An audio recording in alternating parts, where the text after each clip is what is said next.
Hi, how are you?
Good evening, everyone. Good evening, Startup Namibia. Good evening, Namibia. Good evening, everyone. Whew, before I start, we need to do the do. We have done our social distancing between the three of us, and we were wearing our masks. We did our sanitizing, so now we can take off our mask for our interview.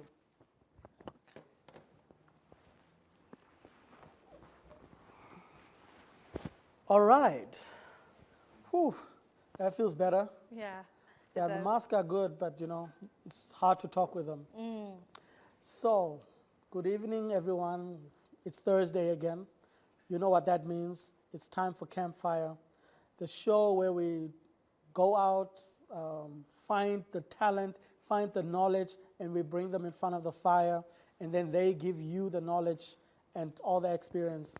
Today is going to be so exciting because we've got a young person, a lady, and she's doing something very different to what everyone else is doing.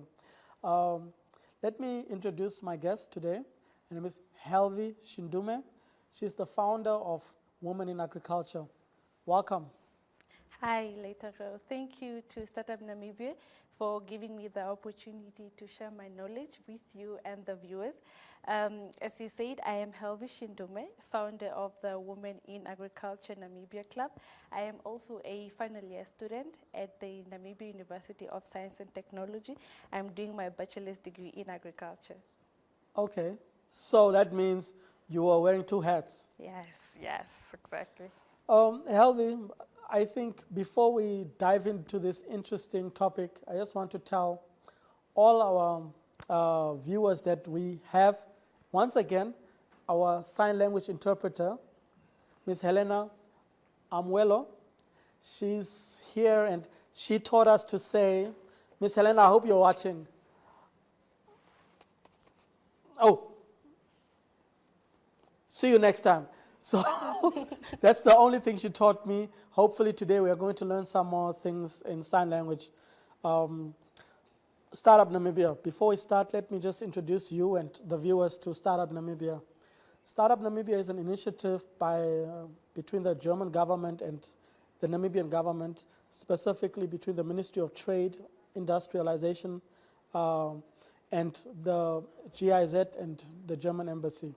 So what we do at Startup Namibia is we work with upcoming ideas and companies. So if you have an idea or you have a young company, we help you to make that idea into a product or a service. Or if you're already an established company, we help you to accelerate. We are tonight at Bokamoso, which is in Karutura.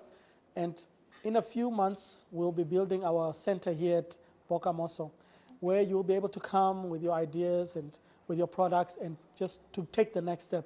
So we look forward to inviting you once we are having our new center for you to come and visit us and experience the space. Okay, good. Now, the floor is yours. So tell us more about yourself. I mean, do you have a background in agriculture or did you just fall into the career? And tell us, what made you choose this career path? For me, I'm not really a farm girl. It's not like I grew up on the farm, raising the animals. And then that's where I got my love for farming. For me, it started more from school. I had agriculture as a subject since grade 6 to grade 12. So, and with agriculture, it has always been the subject where I got the highest scores. Like, I would get my U's and F's in mathematics and history. But when it comes to agriculture, it was always excellent. So coming to university, I was like, okay, if I'm so interested in this agriculture, I'm so good at it, why don't I just venture into it as a career then? So that's how I just got into it. Very interesting, especially the aspect of school, because later on we're going to talk about the education system. Yeah. But back to basics, it means. Can you tell us what is agriculture? What does it mean? And what role does it play in society and the economy? You know, agriculture includes both forestry, fishing, hunting, as well as cultivation of crops and rearing of animals. You know, and in Namibia, about 70% of the Namibian population depends on agriculture in terms of employment, income, and food security, especially in rural areas. Wow. So it's quite a big part of our economy Yes, and our lifestyle. yes. And I know that a lot of us, back in the days, for your school holidays, you would be sent to the farm, and then you end up, walking through Hoteni there by Spitzkoppe with goats and Yeah. rearing them for the whole day and come back in the afternoon. So it is a part of our society. Yes, it is. But food security, it's another thing that everybody talks about. But what is it really? And imagine you're explaining it to a 10-year-old. What is food security? You know, food security is with the availability of food and one's access to it. You know, so to a 10-year-old, it would be like when everyone in the country has enough food and is able to eat the food. You know, so a household is considered food secured when all its occupants do not live in hunger or in fear of starvation. That is what we call food security. Does food security have to do anything with, making sure you have enough stock for a rainy day, or is that not food security? No, not really. It just means that as long as the food is there and you're able to use the food, then you're food secured. Okay. And before we go to youth, I want to ask you a little bit more about women. Women in agriculture is one of those things that, we know we've got our aunties and members at the farm, they are working, but are they seen as, is it like a big part of agriculture where women are involved, or is it just a small part? You know, like for my organization, the Women in Agriculture Namibia Club, it was established with the sole purpose to strengthen the recognition of women's contribution in the agricultural sector. You know, so with the club, we're trying to empower women through information sharing, networking, coordinating training programs, as well as innovative projects. You know, so with the information sharing is through our social media platforms, and especially the WhatsApp group. Mm-hmm. And then we are currently busy with our project, which is setting up gardens for orphanage homes. And we're also trying to, because the club also consists of women that have the ability to farm. Let's say they have a piece of land, but they do not have knowledge about agriculture at all. So we're also trying to give training programs to the certain women who have the ability to farm, but do not have the knowledge to do farming. So you're saying that, you're saying that there are enough women that are, participating in your programs, therefore there are enough women in the sector? Yes. A lot of women are actually interested and they're actually engaged in agriculture, yeah. Mm-hmm. And what about young people, young Namibians? Are they also engaged from what you are picking up? Yeah, yes.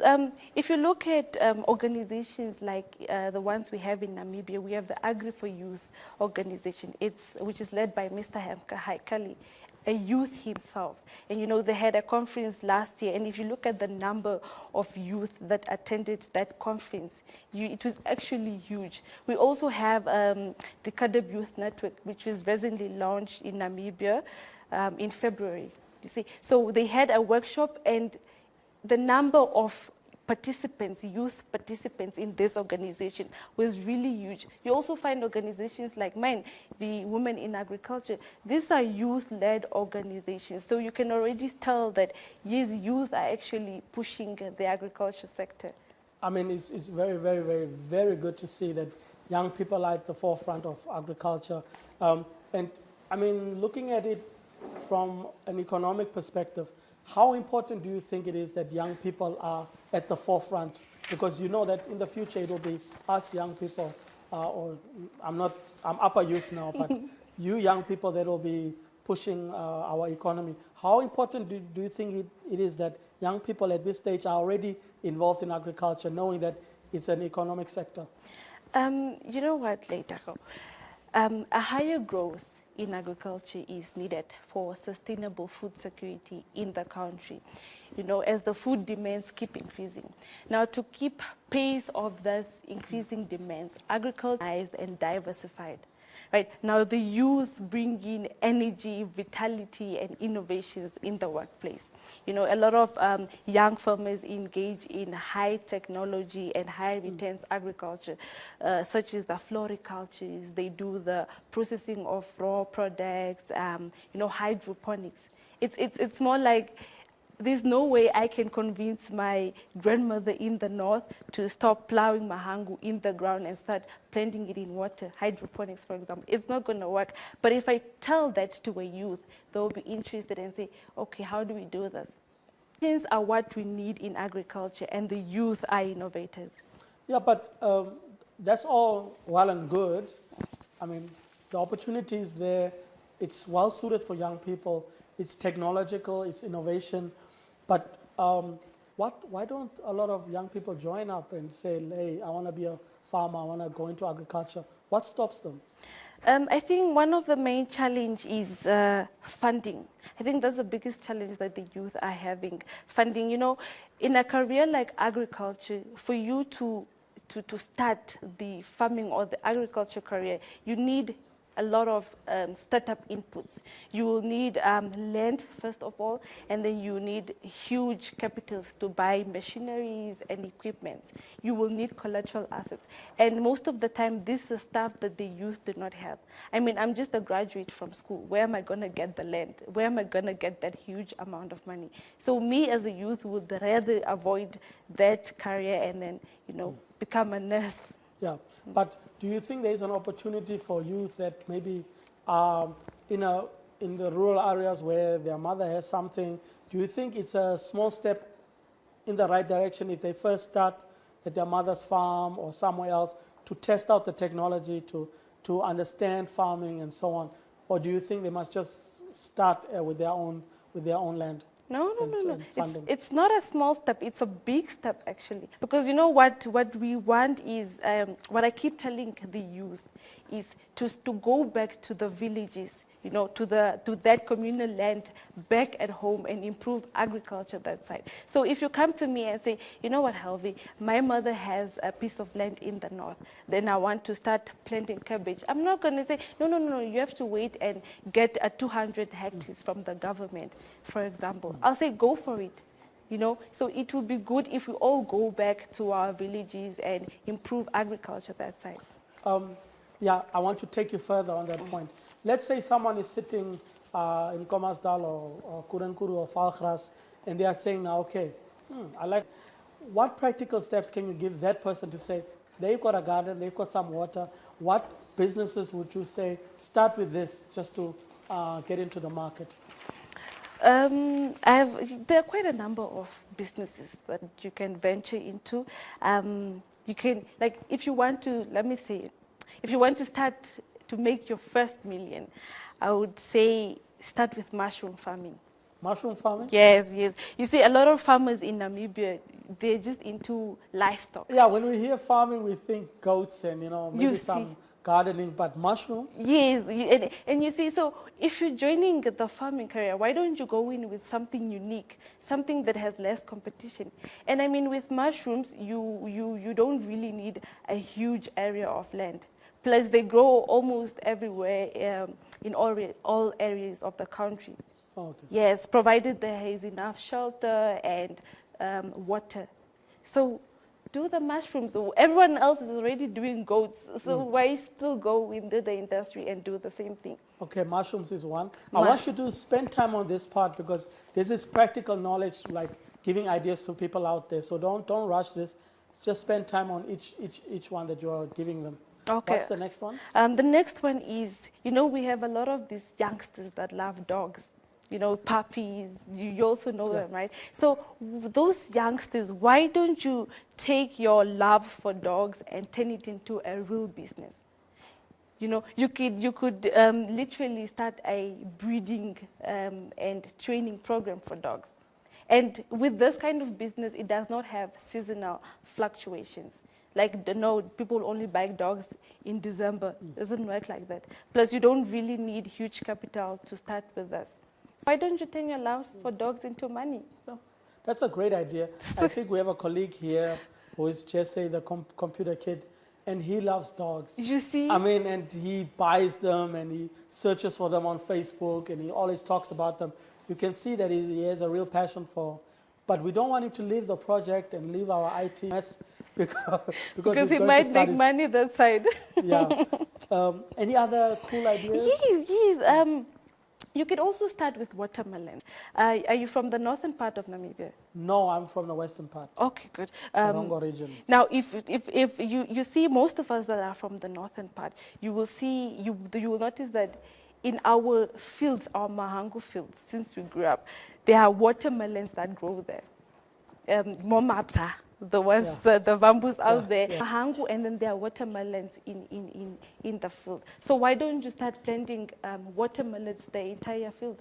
Now, every season you are planting mahangu. I mean, you already do well in our northern temperatures. You already know the cultivation, how it's harvested. So why don't you dive into watermelons and just plant watermelons? Now, that's very interesting because at Startup Namibia, we also believe in innovation, right? How do you take what you've been doing all the time and just add a little bit of innovation to create a new product or new service? And I haven't seen a big market, I mean, not a big market, but a big supply of Namibian watermelons. Do you know anything about that?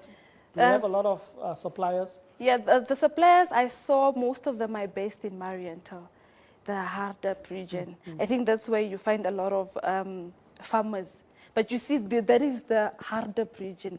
But in the Hangwena region, watermelons also grow very well that side. But the farmers, every year, you just plant mahangu. Why? Last question. So, you know that I'm a media guy. You can ask me about cameras and social media and those things. But I have to ask you very funny questions. So, if you're planting your mahangu, does the watermelon grow next to it, or you have to plant the watermelon as well? You plant not a natural thing. It doesn't appear by itself. No. Okay. You see what happens there in the north when they start planting? They just mix all the seeds together, so they just throw it in the ground. But the watermelons actually just grow very well that side. Okay. Yeah. Good. So, okay. Tell us about the next business idea. Yes, it's a very interesting one. It's yogurt production. But before I introduce you to the yogurt production and marketing, look at it this way. You already have a farm. You have your cattle and you milk them almost every day. So how about you take 1 liter of raw milk goes for yogurt production? You know, so it would be like each liter of milk gives you about 4 tumblers of yogurt. That will give you about 250 milliliters. So in a nutshell, one liter of raw milk will give you about $250. But I mean, that makes economic sense, right? Yeah, it does. But a lot of farmers, they just do the omayere and that's it. Yeah, because I know that we do have a culture of doing the omayere, and we have a culture of thick milk, you know, of working with the cream and so on. So just to open it up, what is the difference between making cream and making yogurt, if you know? There's no really much difference. You know, are you talking about the thick milk? Yeah. The thick milk it's literally the sour one. Yeah, the one with the pulp. that sour one. That's the one I'm talking about. A lot of Namibian farmers are just doing the sour milk. So come in and start doing yogurt. Yeah, but what would the difference be? There won't really be a difference. Okay, it's just a method. Yeah, it's just the method. That same liter of raw milk that you do, the sour milk, can go into yogurt and make money out of it. Yeah, and also looking at innovation, I'm just throwing something your way. We also look at things that you can get maybe from one plant, and then all the farmers are throwing it away because they don't need it. And then one of the young people that are watching this show can say, I'm going to collect all of those thrown away things from the different farmers, and then I can use it for feed for animals maybe, or use it to make coal or something else. that is also a big part of innovation. Yes. To see what people are throwing away. The tires is a good example. You know, when people throw away tires after the life is done, it can't be used on a car, and then you do something creative with it or plant things in it.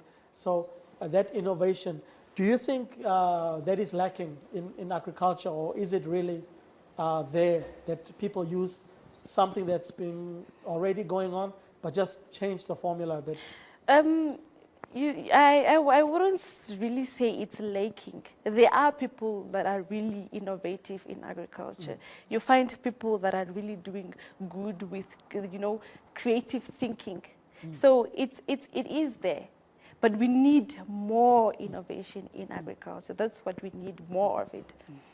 And water is a big issue. Fish, water is a real big issue, and that's where I'm making a call to the startups that are watching from home, the technical guys. Why don't you guys, you know, come up with ideas for water harvesting, for, you know, bringing waters over many kilometers to different villages? Because if we can bring water to where the farmers are, then innovation might happen by itself, because people will start using water. Yeah. Currently, water is very scarce. So when farmers get it, they're like, let me not take chances. You know, I've got my 25 liters. Let me not take chances and do funny things. Let me just use it for what I know it will work. So just want to take a moment to tell our viewers, you know, this is Campfire, episode 7. You know, it was just yesterday that we started with the episode 1, and here we are. We've got our colleagues that are manning the system. So anytime when you have a question, ask your question on Facebook, Twitter, and YouTube. Facebook, Twitter, YouTube, that's where we are on. They're laughing at me because I'm counting funny. So ask your questions, and then later in the show we are going to take some questions from you. Okay, we spoke about youth, we spoke about women, we spoke about the types of businesses. Don't you have one more there for us? I do. Please. Actually, do have a lot. Please. You know, the other one is, you see, if this one goes to the guys that are not really into farming, you know, if you're not, the farming business, standing in the sun is not really for you, how about you do agri-produce marketing? You know, you market the produce for the farmers. So let's say you, for instance, travel to Mariental, to a rural farmer, and then you buy tomatoes and come to Windhoek and sell them in Windhoek. Or you can go all the way to Rundu, buy a bag of onions for $20, come to Windhoek, sell it to a hotel for $40. You know, quick cash. Yeah, so that is just a matter of knowing the market and saying, okay, people need watermelons now. Let me find out where I can go get them and come sell them. I remember, you know, when we were traveling to the south, people would just drive down to Mariental and buy a lot of watermelons. Yeah, fill up their car and then come to Windhoek, and, you know, they would get their petrol money back easily and make a profit. Yeah, you see? So we have a lot of guys. Some guys have truck, these guys that do deliveries, home deliveries. You have a truck, and in a month you only do about 3, 5, or 10 deliveries. And then the rest of the time, the truck is quiet. So why don't you go into the rural areas to the farmers, buy their produce and come sell it for them? You know, and the other one is, you know, I like to tell the youth, there's no point in going back to your village and start planting mahangu, for example. Everyone in your village is already planting mahangu. Why don't you go there and start with a processing facility, you know, to process mahangu into a high quality product that can be sold internationally, for example. You know, so now everyone just goes to the north and then they start planting mahangu while everyone else is already planting mahangu. It's not going to work. But talking about mahangu and talking about, we had a good rainy season this year, thank God. But now we have a lot of mahangu. What are some of the things that you can do with mahangu that doesn't involve making a nice pap and eating it with your chicken? I think in Namibia, that's all you can do with mahangu. You can't make paper with it? No shoes? What kind of shoes would that be? Swag, swag, swag, swag, swag.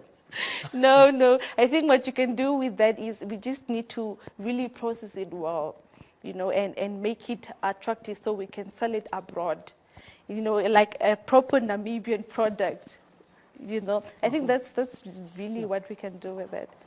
And when you're looking at, the opportunities are there really. If you're looking at regions like Kavango East and Kavango West, they are trying to show me something I can't see yet. Sorry, guys. Kavango East and Kavango West, where really we've got access to the rivers. We've got a lot of people that have a farming culture, an agricultural culture.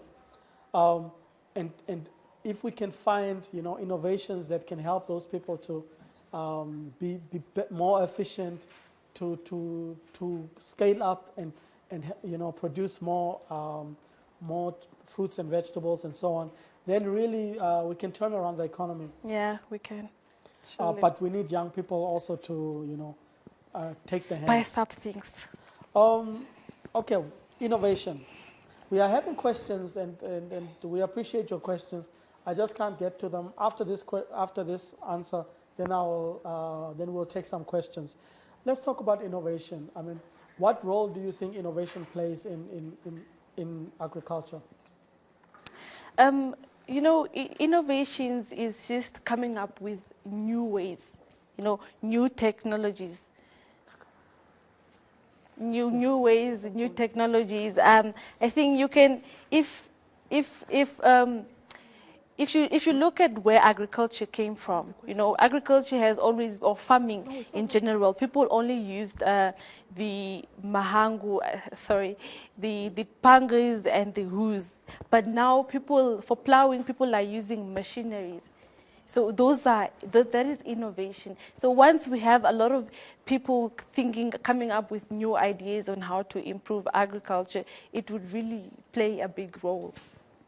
And I mean, is there something we can do about the poor donkey? It's been really the foundation for a lot of agriculture for a long time. No, we don't use donkeys anymore. Okay, well, what's the latest? We use what do you call it? The Jaguars. We have the Jaguar tractors now. Whoa! Oh my God! You're far behind. So you've got the latest Jaguar tractors, and the thing about tractors is you can rent them out, right? Yeah, yeah. So if you're a farmer and you can't afford one-time truck, you can actually rent a truck somewhere. Yeah.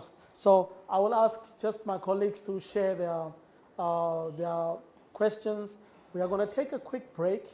Just, drink a little water, look at the questions from the community. But this is Startup Namibia Base Camp. We are on Campfire, episode 7, and we'll be right back.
Okay, and we are back. A glass of water. We are back at the fire. Questions are coming in from social media. And thank you everyone for all the great questions. Let's start with the last one, which is weird, but yeah, it opens your mind. So we have an excess of onions supplies in Namibia. So we have too many onions.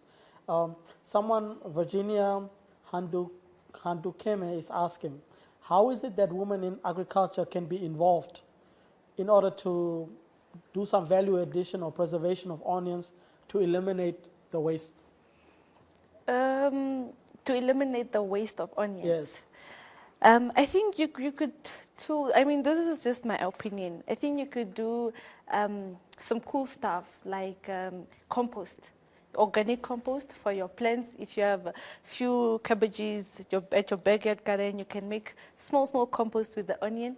Or I heard you can also remove the paint smell in the house.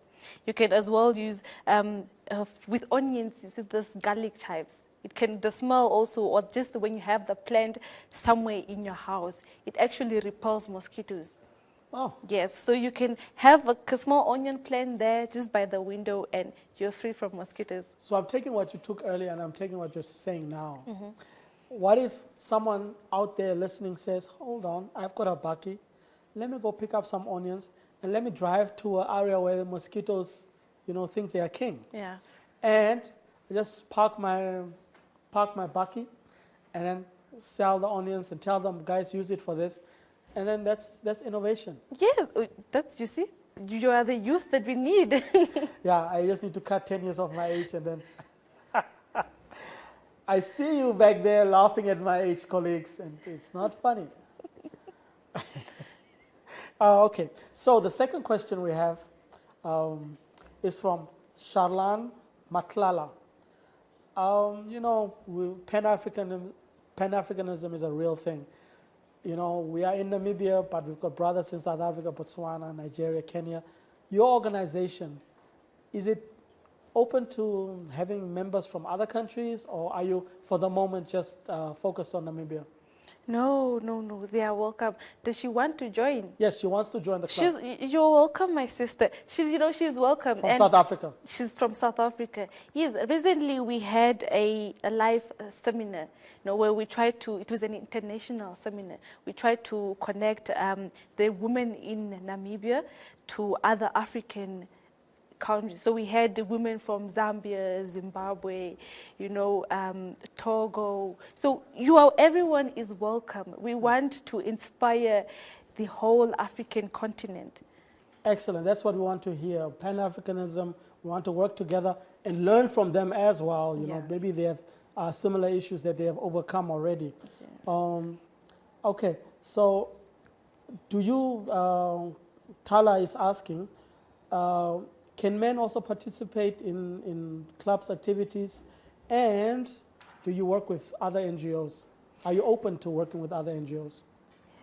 Yes, men are welcome to join the club. I mean, we are trying to empower women. So we need men to come in and empower your women. So yes, men are welcome, and we also work with other NGOs. Yeah.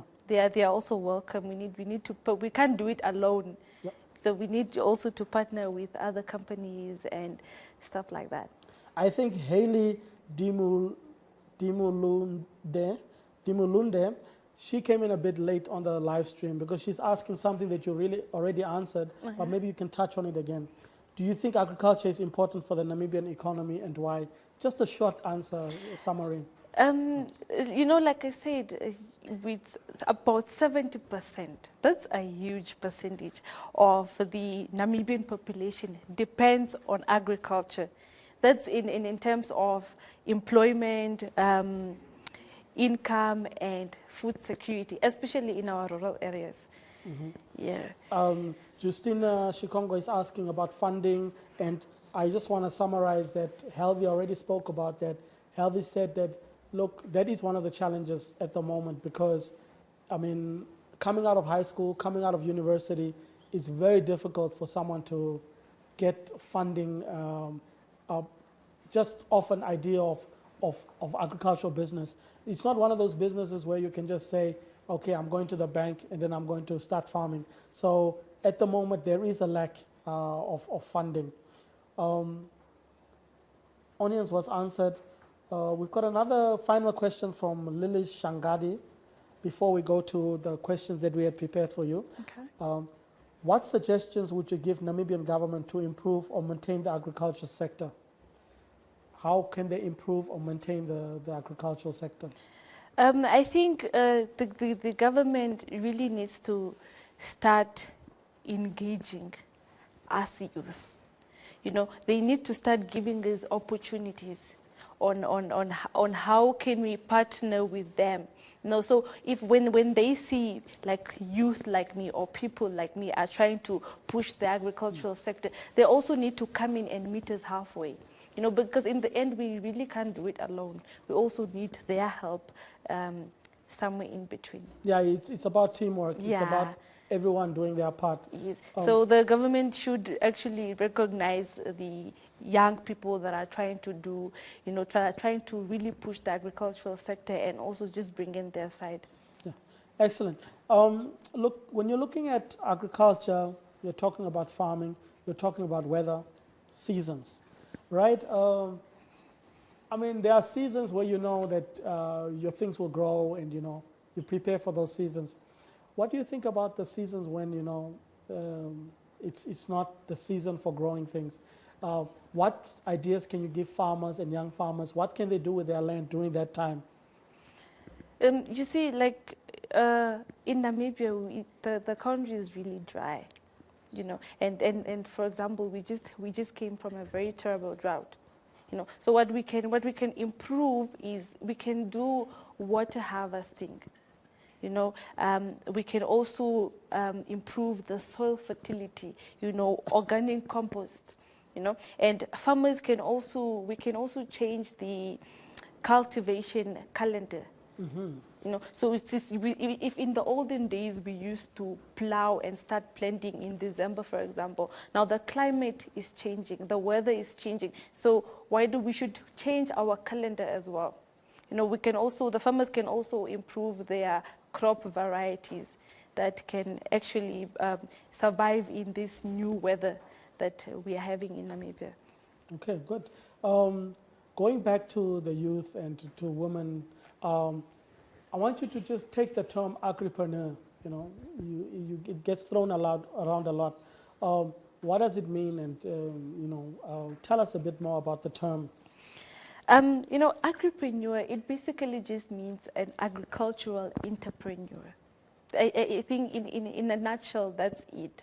So you are an agriculturalist, and then you bring in the entrepreneurship side. Yeah. Okay. And what qualities do you need to be a good and successful agripreneur?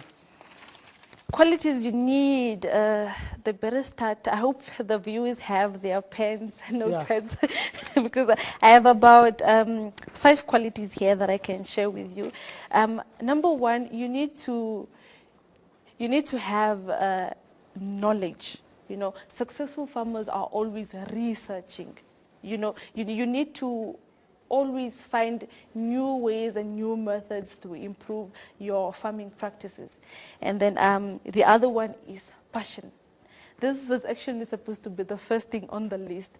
When you choose careers like agriculture, you need to love what you're doing. You can't just join agriculture just because, my dad is rich, so he gave me a piece of land. And it's not what you love. It's not going to work. So you really need to love what you're doing. This will help you in terms of when you fail, you'll have a reason to, wake up and get going.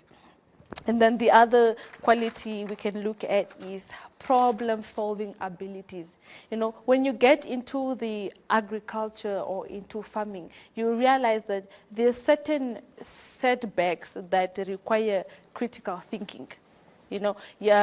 Some solutions are laid out in books, yes, but there are certain problems where the farmer needs to come up with innovative ideas to really solve these problems.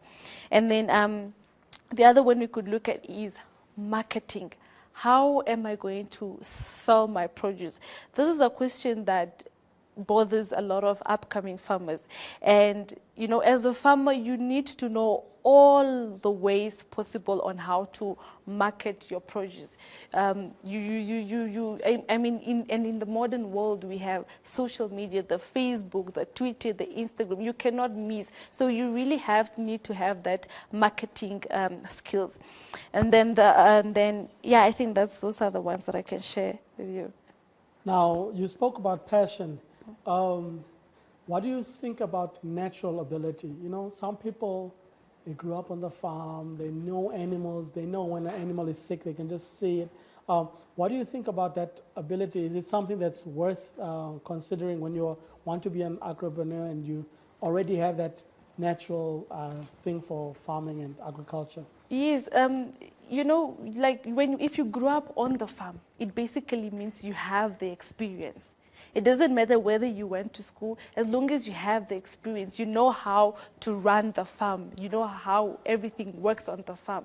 So Go for it. go for it. Go for it. Go for it. That's the yes. message to all the guys that are sitting there and saying, look, I'm not in school, but I know how to farm. Get started, go for it. That's for the it. advice from Helvi.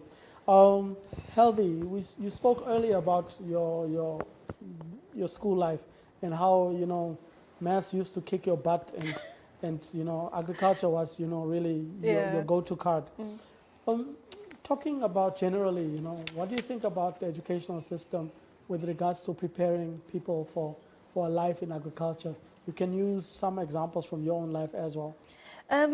Yes, I think in tertiary, I think the system is quite good. I mean, we have the university, the New Dam campus. NAST itself offers agriculture. You know, we have the Hongo campus. So I think in tertiary, the system is quite good.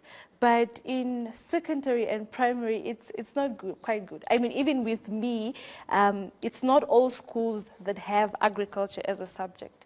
When I had agriculture till grade 10, but I moved to a new school and the school didn't offer agriculture. So I had to choose something else because that school that I wanted to go didn't give me agriculture. So I think we need, the system really has to come in and say the educational system needs to come in and provide agriculture or make it compulsory in all secondary schools.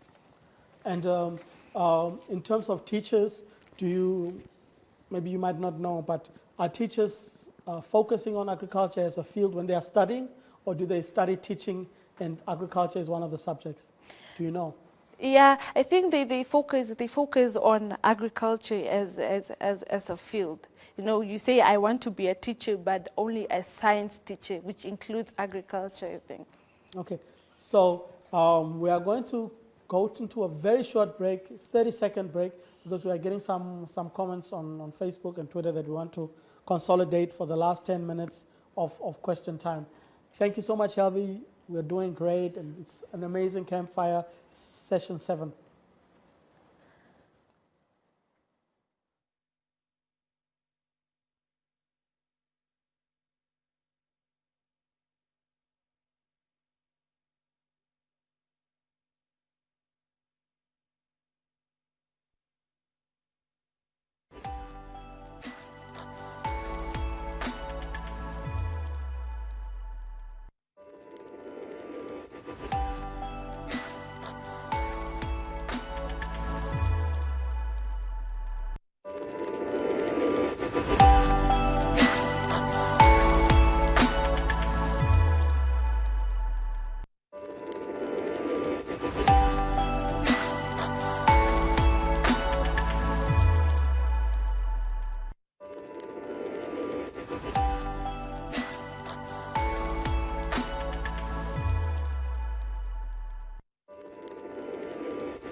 Okay, so we are back. Campfire. Um, colleagues, my phone. Where is my phone with the questions? I hope we can get it here, guys. I think there's a phone there. Thank you to our fantastic producers. Okay, Campfire, episode 7. This is Base Camp.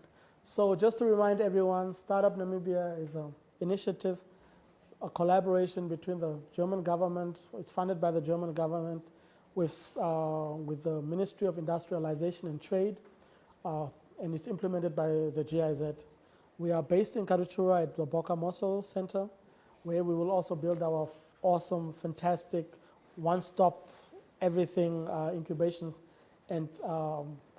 center, and we also do field work where we go out into the field with our regional outreach officer, Ms. Clemmy Beck, and we make sure that the information gets to as far and as wide as possible. On that note, I would like to just tell everyone that we were in the regions, we handed out the PPE kits. It was awesome, and we are really appreciating all the support we are getting from you and everyone that's sharing their photos with us as they are using the PPE kits. We are almost done with this session, but before we finish, we tapped into your mind. Now we need to tap into your heart, We need to find out, what is it what special advice can you give upcoming agriculturalists and people that want to go into agriculture? From my heart, I would say just start. Just go for it. Whatever you get your hands on, just do it. Start networking, research, get knowledge about what it is that you want to start. Even with me, when I started the Women in Agriculture organization, I didn't know anything about public speaking, for instance, but I was like, you know what, I'm doing this. I'm going to stop your thought there. I wanted to ask you earlier, how do you manage? Fourth year student, when I was fourth year, I was a wreck, running around trying to do assignments, trying not to fail and lose your scholarships. But you were doing that and you're managing a foundation. Sure. Okay, I would say they're both my babies, but it's like there is the firstborn and then the lastborn. So school is kind of my firstborn, and then the organization is my lastborn. So with school, I need to make sure that I pass. I need to get the paper in order for me to run the organization successfully. I can't be telling women that, no, this is what you can do, but you don't even have a paper. and looking at the way forward in the future for you and the organization, what do you see on the other side of the mountain?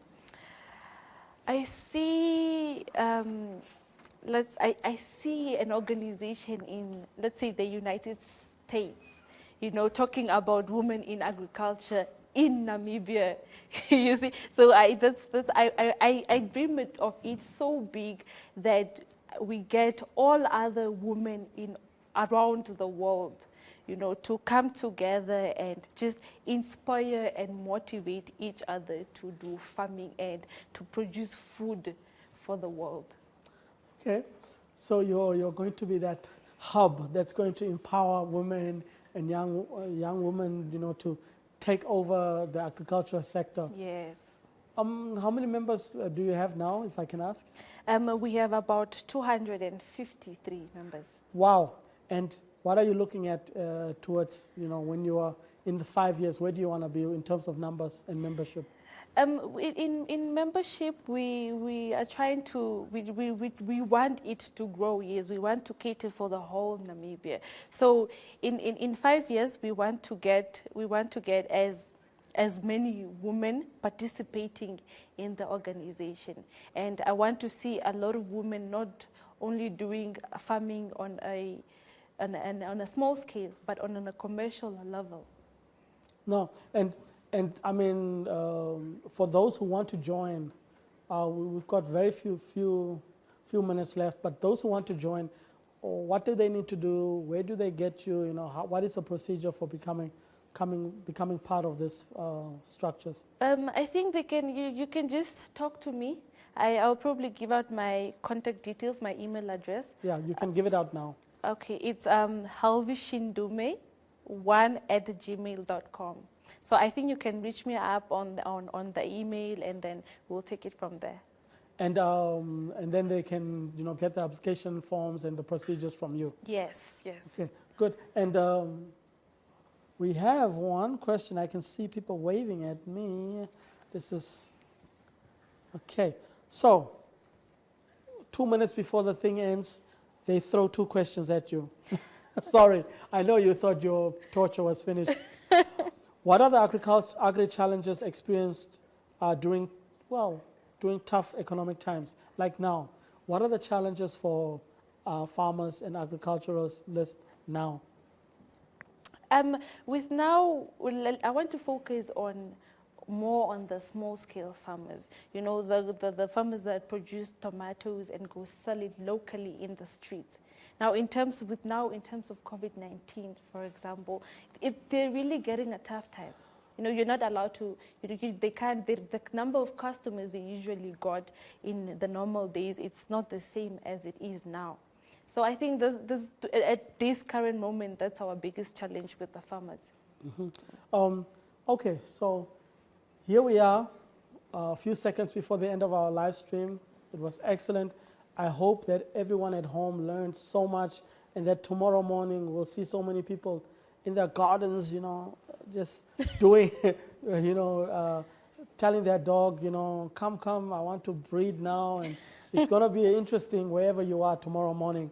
And also to think of getting in touch with you, because you are holding a lot of knowledge, you're doing events, and it's valuable to someone, especially women, who want to. What was the answer to the gentleman? Can men also? Yes, we need men to come in and empower you women. Excellent. So even men, they can join the organization and just grow. So any final words from you as you say goodbye? I would say thank you so much. Thank you so much for the opportunity. It was really great. I mean, I hope I shared my knowledge and someone took 2 or 3 things out of this. So thank you to Startup Namibia. Very welcome. When you say thank you, I also say thank you to you. I would like to say thank you to the GIZ and the German government, the Ministry of Industrialization and Trade, all our partners, the City of Windhoek, Ministry of Higher Education. Really, really, we appreciate all the support we are getting at Startup Namibia. And thank you to Helvi, our wonderful guest who gave us so much knowledge. Thank you to Mayor Helena. I hope that after this session, she's going to teach me more sign language that I can brag with next week. And that is all, colleagues and friends and Startup Namibia family. See you next week.